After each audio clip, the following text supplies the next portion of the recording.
അച്ഛാ അച്ഛൻ്റെ കഥാണോ കലോത്സവത്തിനോ? ഈ ആമയുടെ മോലിൻ്റെയും കഥ എടുത്ത് പടക്കടോ. ഒന്ന് പോയച്ച ഒരു പണി നീ ആ സൂപ്പറിൻ്റെയും കൊപ്പറിൻ്റെയും കഥ പറയും. അതൊക്കെ കുറേ പ്രാവശ്യമായി. നീ അമ്മമ്മയ്ക്ക് മരുന്നെടുത്ത് കൊടുത്തിട്ടാ അപ്പോഴേക്കും അച്ഛൻ പുതിയൊരു കഥ സെറ്റാക്കാം. സെറ്റല്ലേ, പറ്റിക്കോ? ലേടോ പോയിട്ട് വാ.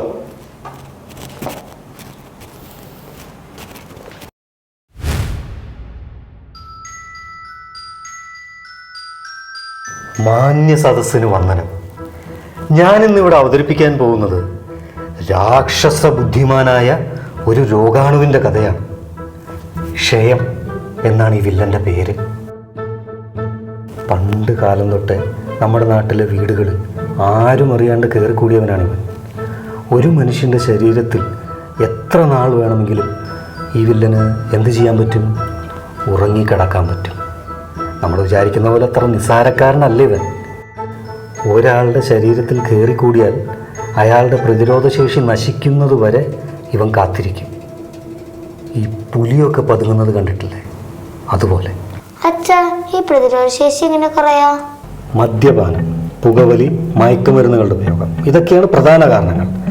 പിന്നെ പ്രമേഹം പോലുള്ള ജീവിതശൈലി രോഗമുള്ളവർക്കും പോഷകാഹാരക്കുറവുള്ളവർക്കും ഇത് വരാം. അങ്ങനെ ബുദ്ധിരാക്ഷസനായ ക്ഷയരോഗാണു നാട്ടിലെ കുറേ മനുഷ്യരെ കൊല്ലാൻ തുടങ്ങി. മരണസംഖ്യ കൂടി വന്നു. എന്ത് ചെയ്യാൻ പറ്റും? എടാ, നീ ഈ കാർട്ടൂണിലൊക്കെ കാണാറില്ലേ മഹാദുഷ്ടന്മാരായ വില്ലന്മാരെ തുരത്താനെത്തുന്ന സൂപ്പർ ഹീറോസ്? ഇവിടെയും എത്തി അതേപോലെ ചില സൂപ്പർ ഹീറോസ്. അവരാണ് നമ്മുടെ ആരോഗ്യ പ്രവർത്തകർ. നാട്ടിൽ മരണം വരികയപ്പോൾ ഈ ആരോഗ്യ പ്രവർത്തകർ കാരണം അന്വേഷിച്ചു വന്ന് ഈ വില്ലനെ അങ്ങ് പൊക്കി. ഇവനെ തുരത്തണമെങ്കിൽ എന്ത് ചെയ്യണം? സാധാരണ മനുഷ്യരോട് കാര്യങ്ങൾ പറയണം. അങ്ങനെ ഇവർ ഓരോ വീട്ടിലും കയറി ഇറങ്ങി രോഗാണു ഒരാളിൽ ഒളിച്ചിരിക്കുന്നുണ്ടെങ്കിൽ അവരിൽ വരാവുന്ന മാറ്റങ്ങൾ എന്തൊക്കെയാണെന്ന് പറഞ്ഞു മനസ്സിലാക്കി. അതെന്തൊക്കെയാ? 2 ആഴ്ചയിലധികം നീണ്ടു നിൽക്കുന്ന ചുമ, രാത്രികാലങ്ങളിൽ വിറയലോടുകൂടിയുള്ള പനി, ശരീരഭാരം കുറഞ്ഞു വരൽ, വിശപ്പില്ലായ്മ, ചുമയ്ക്കുമ്പോൾ കഫത്തോടൊപ്പം രക്തത്തിൻ്റെ അംശം, ഇതൊക്കെയാണ് ഈ രാക്ഷസൻ മനുഷ്യരിൽ ഉണ്ടാക്കുന്ന മാറ്റങ്ങൾ. എന്നിട്ട് അങ്ങനെ നമ്മുടെ നാട്ടിൽ ഈ രാക്ഷസനെ പിടിച്ചു കെട്ടാൻ ആരോഗ്യ പ്രവർത്തകരുടെ ഒരു പട തന്നെ ഇറങ്ങി.